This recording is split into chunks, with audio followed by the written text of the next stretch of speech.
అదే ఆయన వర్తమానం కాదు.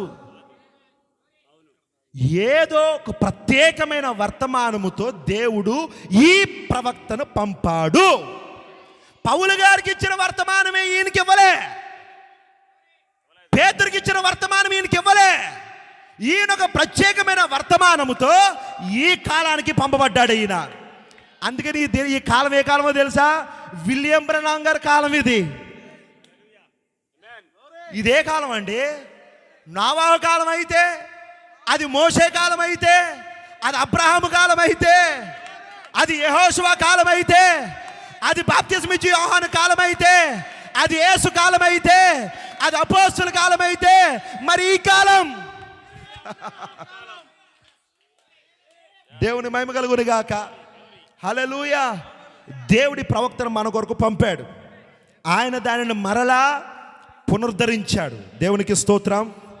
అందుకనే ఈరోజు మనం ఎక్కడి నుంచి ప్రారంభిస్తామంటే వర్తమానాన్ని పునాది వర్తమానం నుండి.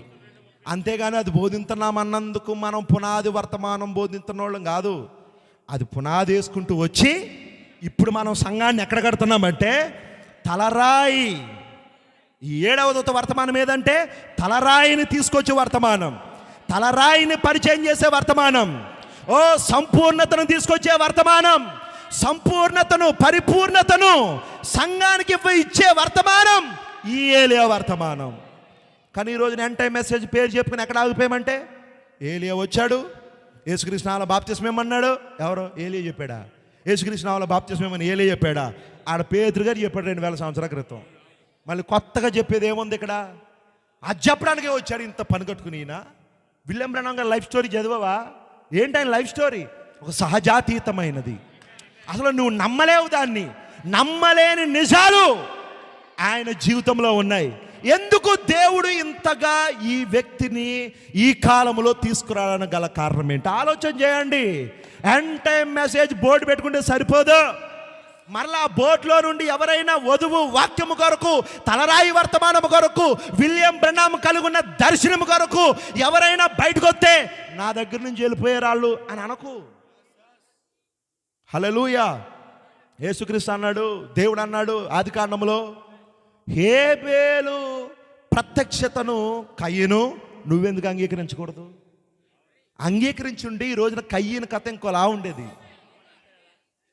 అంగీకరించకుండా హేబేలు ప్రత్యక్షతను, నాకంటే చిన్నోడు బుడ్డోడు వాడ అర్పణ దేవుడు అంగీకరించడం ఏంటి, నా అర్పణ అంగీకరించకపోవడం ఏంటి, నేను సీనియర్ని అని రాయి తీసుకుని కూడా చంపేశాడు. నువ్వు హేబేలుని చంపేయచ్చు, కానీ పునరుద్ధానాన్ని ఆపలేవుగా. హేబేలు యొక్క పునరుద్ధానమే చేతు కదా అక్కడ. హల్లెలూయా. ఆ తర్వాత దేవుడు మరలా ఏనోషు వచ్చాడు కదా. ఇలాగ వంశావళి ప్రారంభమైంది. మరలా యెహోవా నామం పేరిట ఆరాధన ప్రారంభమైంది. దాన్ని ఎవడు ఆపగలడండి? దేవునికి స్తోత్రం.